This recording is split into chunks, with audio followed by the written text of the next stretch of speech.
Welcome to my channel, The Hustlers TV. Sa mga bago pa lang po sa aking channel at hindi pa po nakakapag-subscribe, please subscribe. At pakihit na rin po ang notification bell para ma-notify kayo at updated po kayo sa mga latest video na aking ina-upload.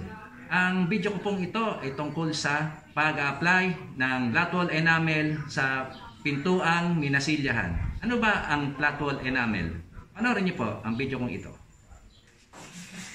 Sa buhay pintor, ito po ang isa sa pinakamahirap na parte, pagliliha.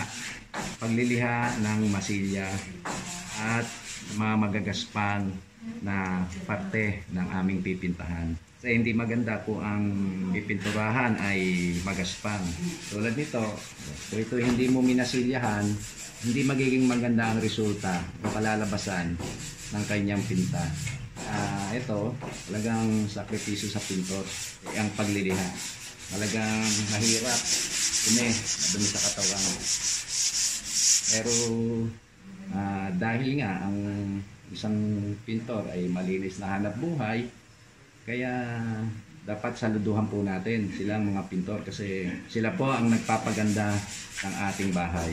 Kung wala ang mga pintor, sa tingin ko kahit maganda yari ng ating bahay at hindi pininturahan, ay hindi rin magiging maganda tignan.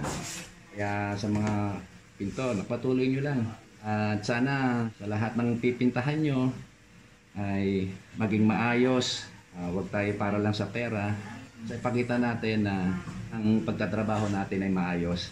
Dahil ang mga nagpapagawa sa atin, ang siyang tutulong sa atin upang tayo ay hindi mawala ng trabaho. Kasi pag maganda ang pipinta natin, i-recommenda tiyak tayo niya sa kanilang mga kaibigan. Kaya pagbutihin lang natin.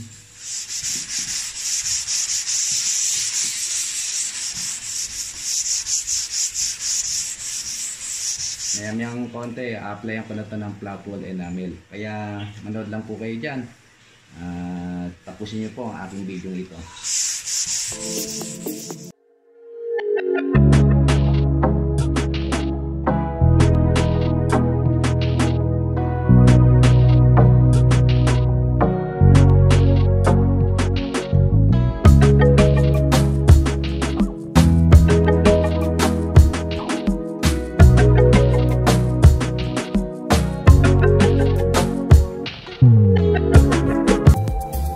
Pipinturahan na natin ang flat wall enamel, yung pintuan na minasilyahan at aking niliha. Ang gagamitin po natin, Boysen flat wall enamel.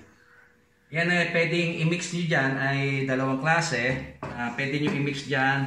Ito ay paint thinner or either acrylic thinner. Ito acrylic thinner, hindi basta-basta ginagamit to ng baguhang pintor kasi madali itong matuyo.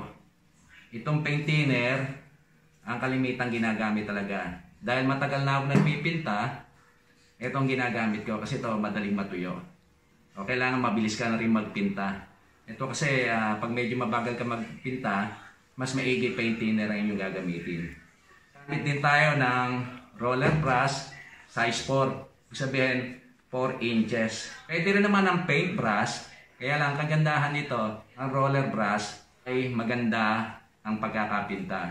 Pero kung expert na kayo sa paintbrush, kaya nyo rin namang pagandahin. Pero gagamit din tayo ng paintbrush, obligado tayong gumamit din doon sa mga sulok. Kaya kailangan din natin ng paintbrush. Ito po yung paintbrush, di uno kung tawagin, or 1 inch. 1 inch, ibig sabihin 1 inch tong bristle niya. Ito, no? Then, meron din tayong 2 inches o D2 kung tawagin.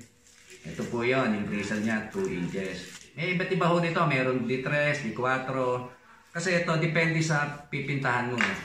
Ito kasi gagamitin natin itong D1 doon sa mga hindi kayang aputin ng roller brush. Kaya gagamit din tayo dito. So, gagawin natin, ito may bakante kayong galon, no? Naihingi naman sa paint center. Butasan nyo to. Then, dito nyo ilalagay ang pintura. At itong roller brush, ito yung igaganin nyo. Ayan, so saka nyo yan. Mamaya makikita nyo yan. No? Ipakikita ko sa inyo kung paano natin bubutasan mo yung lata. So ito, gamit tayong martilyo at spatula. Okay.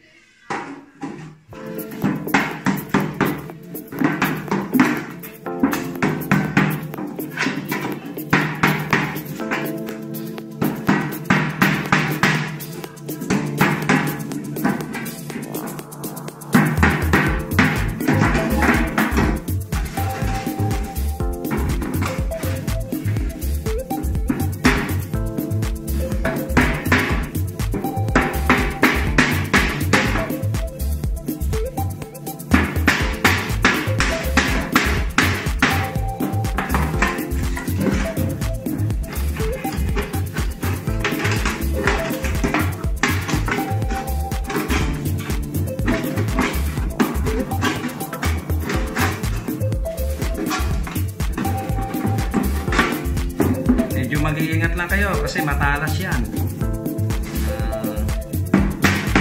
Para ma-one time. Mga daliri.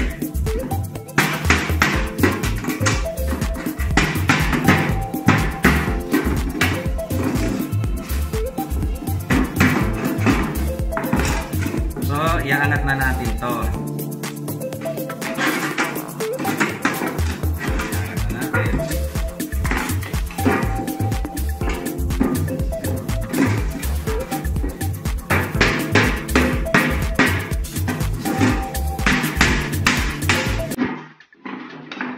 Ayan. So ngayon, okay ng flies.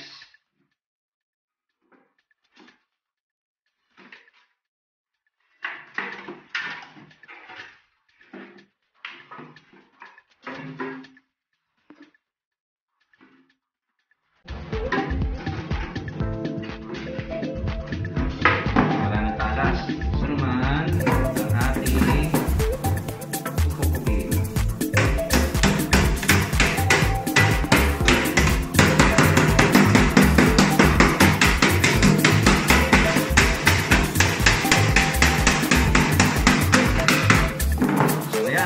lagyan na tayo ng pintura.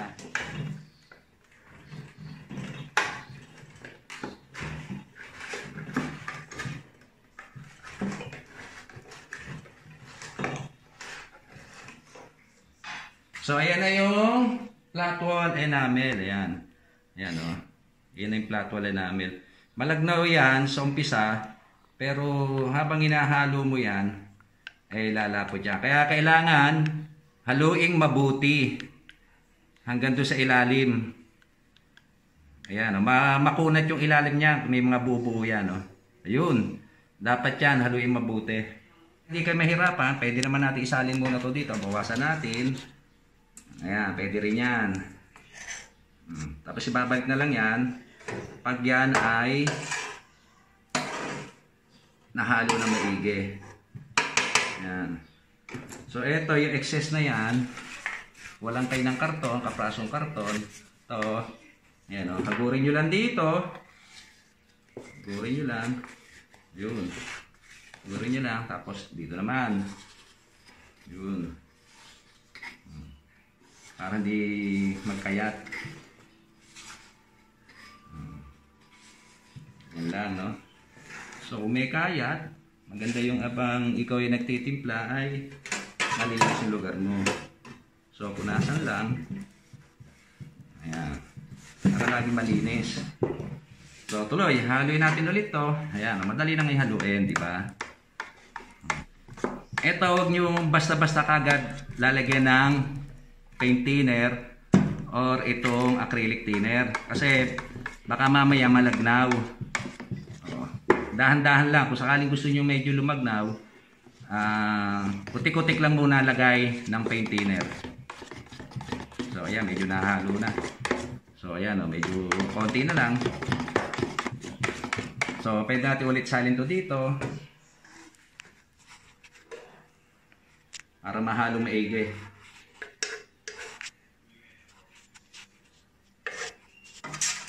Ayan. So ngayon, lalagyan na natin ng acrylic thinner. Basta bahala kayo, pero in-advise ko sa inyo, ito mas paint thinner lang sa mga baguhan na nagpipinta. Ito sa akin, matagal na kasi ako nagpipinta. Matapang pati ito Ginagamit ko ito sa thinner pag pipinta ng kotse.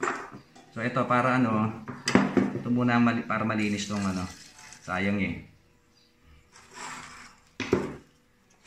So ayan. Matapang ang amoy nito compare sa paint thinner. So ayun na, alagyan natin ulit dito.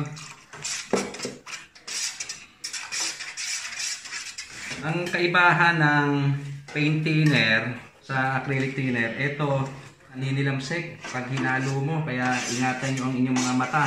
Advisable talaga na gamitin nyo itong nalang paint thinner. Okay, ika nga, pang professional na pintor na to Hindi pwede dito yung beginner na pintor.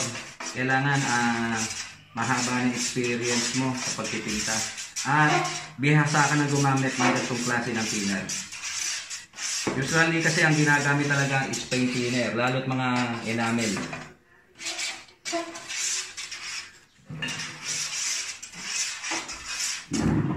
So ayan, pag nahalo na, a-apply na po natin ng flat wall enamel, itong pintuan na minasilyahan.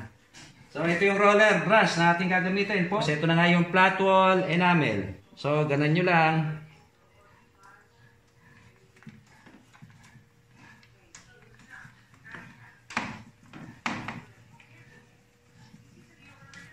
Then, i-apply nyo na to dito. Dahan-dahan lang kasi naninilamsik yan.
Portion na yan, yung bikat na yan, hindi abot ng roller brush. So gagamit tayo ng uno o 1 inch ang bristle niya, yung lapad, para maabot yun.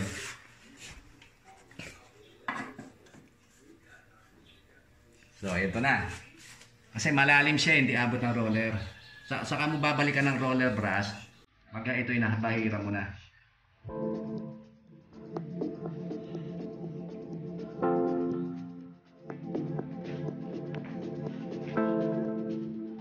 Balikan natin ang roller.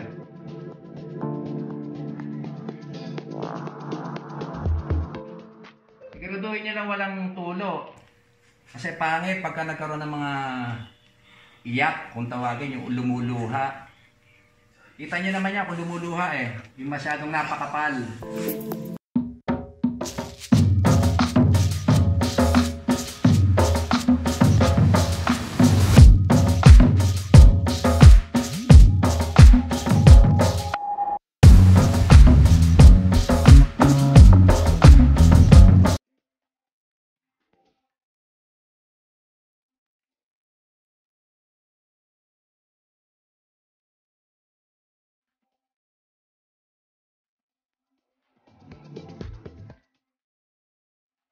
Itong flat wall enamel, siya yung pinaka-primer ng kahoy.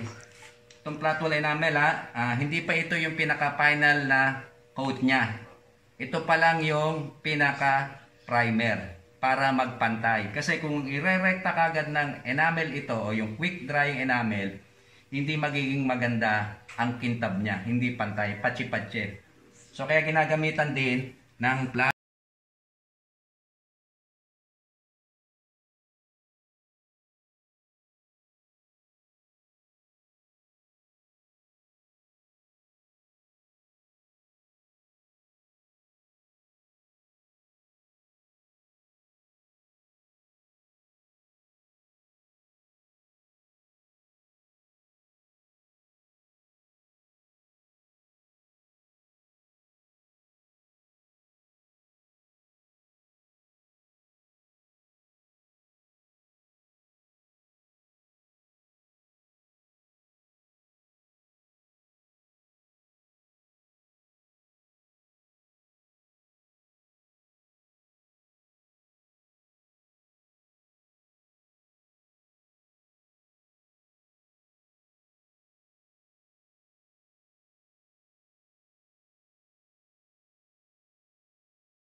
Nalagyan na natin ang flat wall enamel.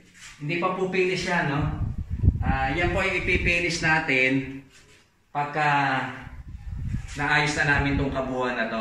Kasi baka madumihan maglilihap Nilagyan lang ito ng primer para kung sakali meron pang iispatan ng spot putty o masilya ay madaling makikita. So sana may natutunan kayo sa video kong ito. At sa susunod na i-upload ko yung pag-a-apply na ng quick drying enamel. Hindi nyo malalaman kung maganda talaga ang pagkakamasilya. So hanggang dito na lang po muna.